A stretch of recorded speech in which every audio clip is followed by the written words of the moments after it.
Bom dia, boa tarde, boa noite, galerinha do nono ano da Escola João Paulo II. Nós vamos dar continuidade aqui ao nosso assunto, que é a Grande Depressão, a queda da Bolsa de Valores e as suas consequências.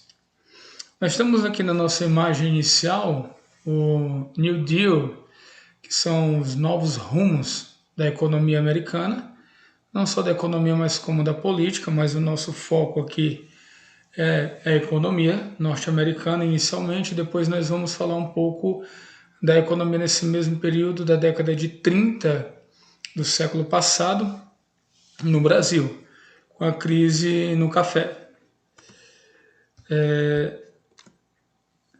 Um contexto, vamos relembrar aqui, que houve uma produção em larga escala, com esperança de vender todos os produtos, exportar também, né?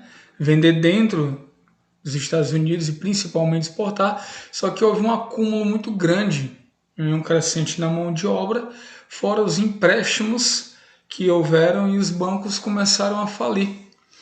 E aí, com essa quebra dos bancos, dá-se início a uma crise econômica que basicamente vai deixar os Estados Unidos à míngua, isso em 1929.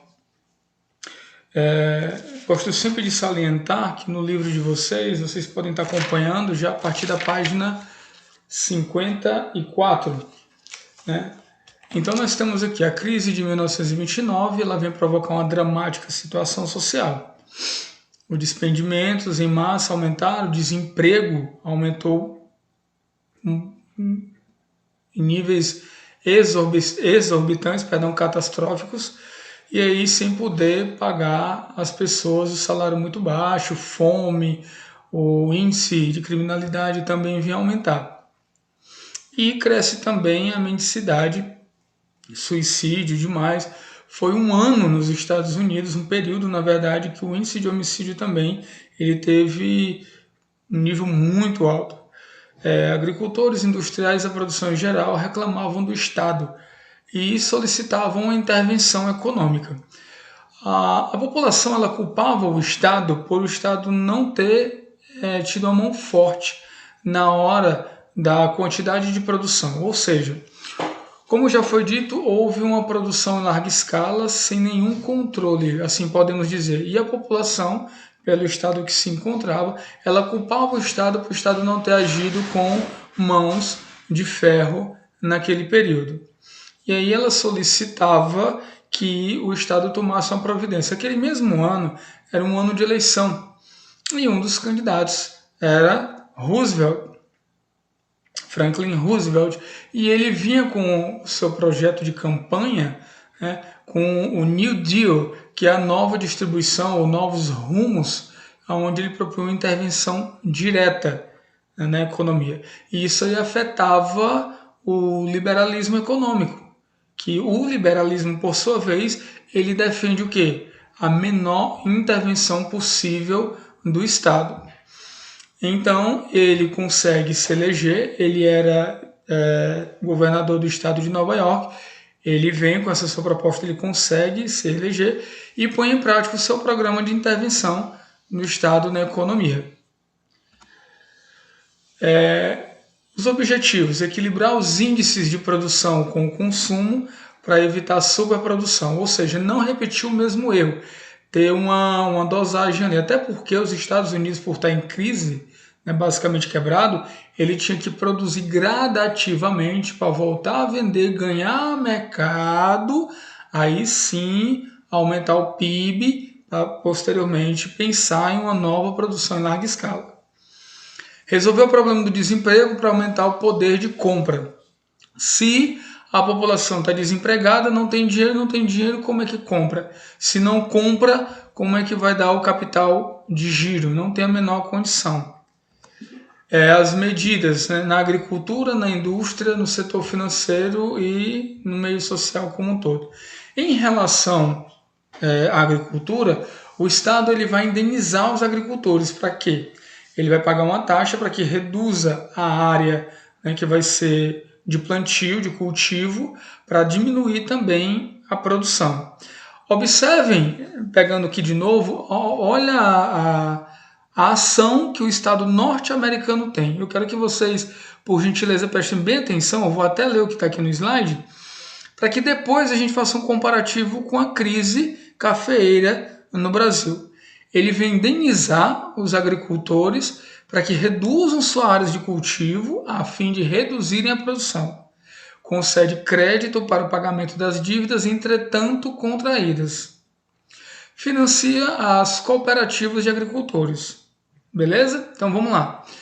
A indústria. O Estado vai fixar limites para a produção industrial, ou seja, um teto também. Nada também de larga escala. Tabela os preços dos produtos para que também dê uma margem de compra para a população. Diminui o horário de trabalho como uma forma de compensação, né? Já o pessoal trabalhava demais e estava sem ganhar dinheiro, pouco emprego, salário baixo. Então, como uma forma de compensação, ele vai diminuir. E aí, consequentemente, ele aumenta também o preço, né? Aumenta o salário. Já no setor financeiro, ele cria uma legislação para controlar a atividade da bolsa e do setor bancário. Então, ele vai criar regras, né, das compras das ações da bolsa, quem pode comprar, até quanto pode comprar, de que forma, e do setor bancário. E na questão social, no domínio da questão social, ele cria postos de trabalho, e aí nós vamos ter aqui, lembra até um pouquinho a União Soviética, porque, né, o machado e a foice nós temos a marreta e o rastelo, né, o ciscador, como alguns chamam. E aí ele cria esses postos de trabalho através do lançamento de um programa de obras públicas. E aí vai abrir frente de trabalho para muita gente. Regulamentou a atividade laboral, fixou um salário mínimo, né? Menos do que isso não se pode, não tinha, e reduz, como nós já vimos, a carga horária, né? O trabalho aí apenas de 40 horas, não podendo exceder. Cria um sistema de proteção de trabalhadores com subsídio de desemprego, auxílio-doença, velhice e invalidez. As leis trabalhistas aí surgindo, modificando, na tentativa de amenizar o prejuízo de outrora. E as consequências da aplicação do New Deal? A redução da taxa de desemprego, o aumento dos preços, o aumento de consumo da produção, e aí vai ter dinheiro circulando, capital vai circular, e aí vai comprar, vender, comprar, vender, comprar e vender. O aumento das exportações e o restabelecimento da economia norte-americana.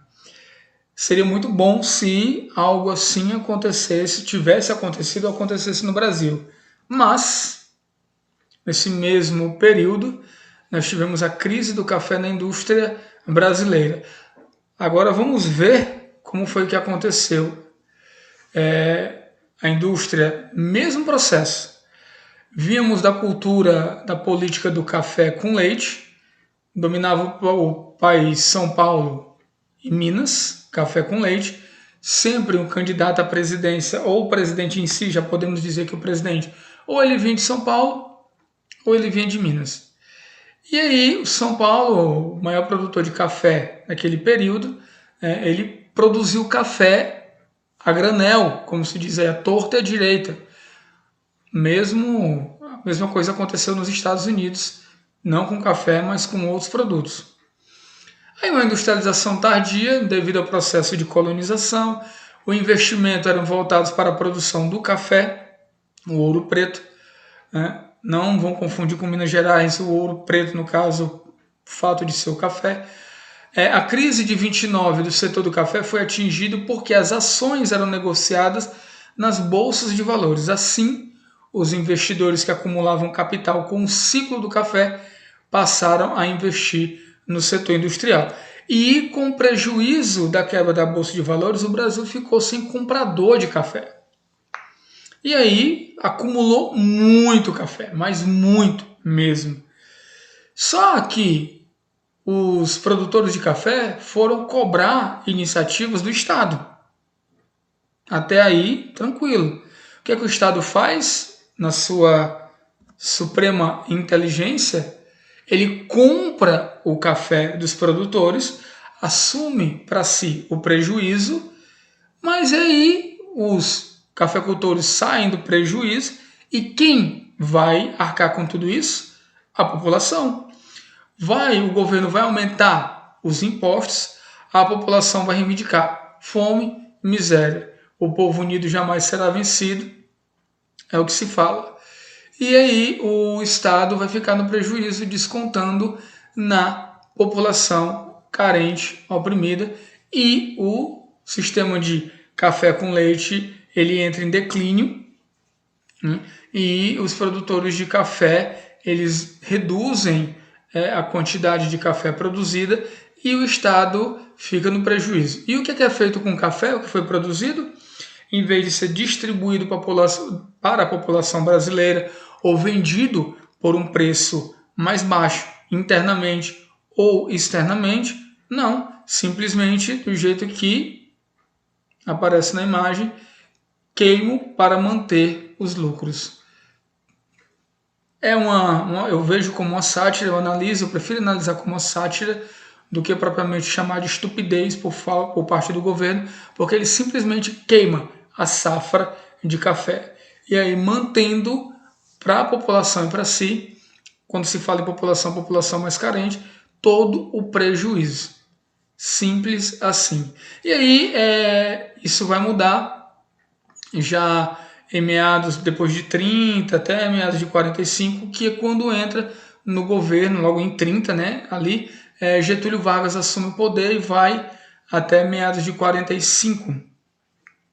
E Getúlio Vargas dá uma nova cara para o Brasil. Não estou dizendo eu que essa cara é boa, que é ruim, mas sim uma nova cara na economia e na política brasileira que nós vamos estudar mais à frente. Então a gente termina aqui a questão da quebra da Bolsa de Valores, a Grande Depressão, New Deal e a questão da crise de 29, que ela atinge a população brasileira. Tá bom? Lembre-se do trabalho que ficou pendente, peço que vocês individualmente façam a pesquisa, tá? Nós vamos estar tratando melhor sobre o assunto através do Positivo On, mas desde já peço que vocês continuem com aquela pesquisa, só que desta vez não mais em grupo, mas individualmente, cada um com seus respectivos temas. Bom? Um forte abraço para todos, que Deus abençoe, até a próxima. Obrigado.